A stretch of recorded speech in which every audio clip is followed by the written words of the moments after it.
Hello friends, my name is HADASSAH TREU. I'm an award-winning Christian author, blogger, poet, speaker, Bible teacher, encourager and motivator. And today I want to do a little bit of a kind of different videos than my usual. It is devoted to my wonderful and highly resonated with the audience devotion published at Proverbs 31 Ministries. I will put the link in the comments, and actually this devotion deals with the topic of rejection, and it is an adapted excerpt from my book Draw Near: How Painful Experiences Become the Birthplace of Blessings.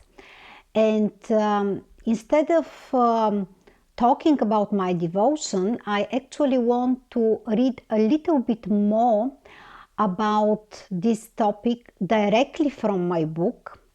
So you can also have the devotion, read it and listen now additionally a little bit around the devotion from the book. And this is my book, Draw Near. And the chapter from which I actually want to read today for you is called The Gift Hidden in Rejection. And the topic of this video is God's answer to rejection, and mainly the gift of being known and seen by God. I hope that this video will bless you, because I think rejection is one of the most painful experiences we can face, and it leaves really deep wounds on our hearts that sometimes take years of healing and a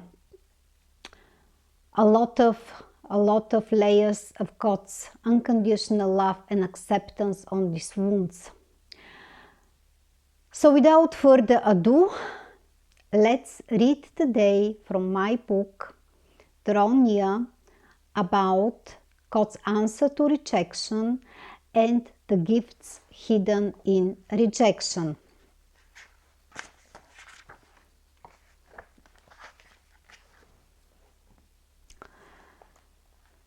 The sting of rejection. Rejection equals a small death. A part of us is dying when we are rejected. We are split internally, and our souls scream and want to withdraw.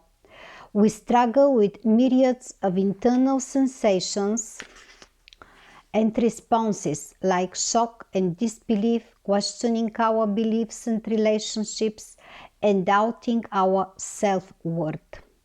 Rejection is truly one of the most painful human experiences. It cuts to the core of our beings and projects powerful and heart-shattering messages like: you are not enough, your work is not good enough, you are not loved, you don't deserve it, you don't belong, you are worthless, you will never measure up. These harmful messages can damage our identity and relationships with God, ourselves and others if we believe and internalize them.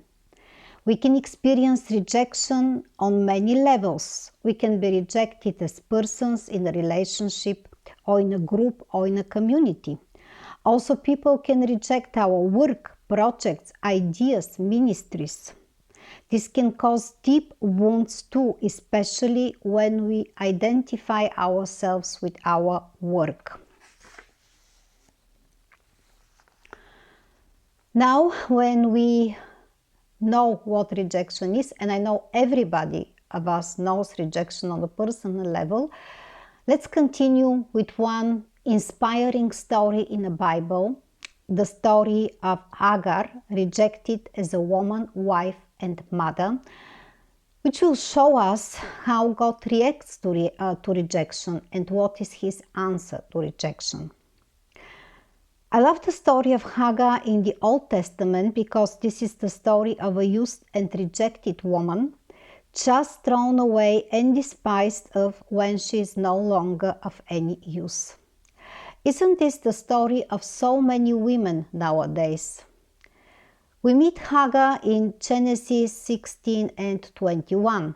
She is the slave of Sarah, Abraham's wife, who is barren. God made Abraham an awesome, mind-blowing promise. God would make him the father of God's chosen nation, and his descendants would be as numerous as the sand grains. Genesis 12:1-3.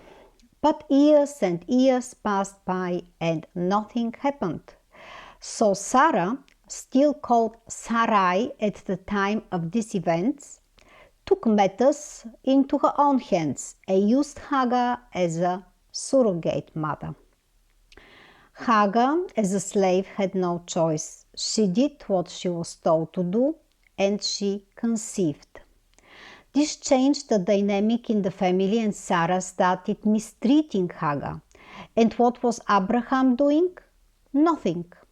He simply gave Sarah a green light to do whatever she wished with Hagar. So it is not a surprise that Hagar fled in the desert, but there was a greater surprise waiting. An angel from the Lord appeared, gave her a personal promise and message from the Lord, and instructed her to go back home to her mistress. Let's hold on here for a while. God sent an angel. This means God himself was present with Hagar in a powerful, manifested way. He came to this woman with his presence and brought encouragement, comfort, vision for the future, and a magnificent promise. We read this in Genesis 16:12. Hagar saw the angel and heard the words, but most importantly, she heard love and acceptance behind the words, and she trusted this message. She heard, I see you. You are valuable to me. I love you. I accept you. I have a plan for you. I will take care of you. You are not abandoned and rejected. That's why you can go back. Why can we be sure she heard and embraced this message? Because she gave a name to the Lord right there, right then. She gave this name to the Lord who spoke to her. You are the God who sees me, for she said, I have now seen the one who sees me. Genesis 16:13. She felt seen and known by God, but she also saw him in a new light and experienced an intimate fellowship with him. God saw her and she saw him.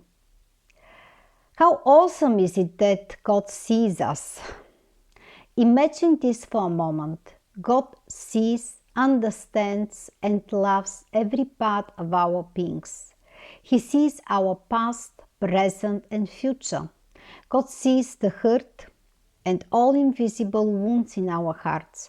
He sees the light in the darkness, and He stays. He does not reject. He sees our true selves, all parts coming together, and His plan unfolding. Rejection is a powerful invitation and opportunity to open our eyes to see and love Him as the one who sees us. Once more, Hagar experienced rejection when Abraham and Sarah sent her away in the desert with her son Ishmael. Genesis 21:8-20. But this time it was a final rejection from Abraham's family.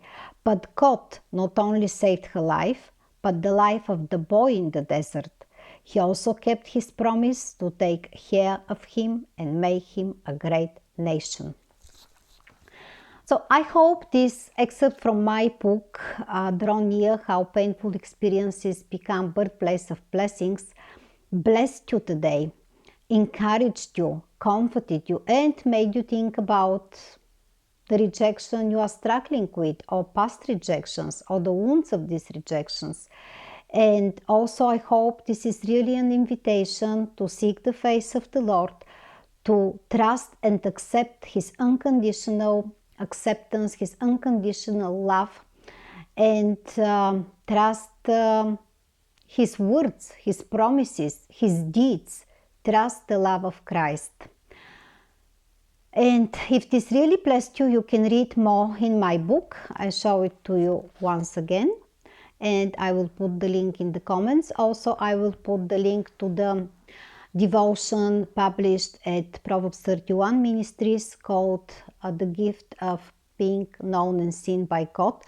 You can also not read just the devotion, but you can read all the comments in which people are really sharing touching stories, and this was simply overwhelming. So I hope this will bless you, the video, the devotion, and if you like what you hear, what you see, if you find it encouraging and helpful, I would be happy if you like, share this video, and also subscribe to my channel if you haven't done this.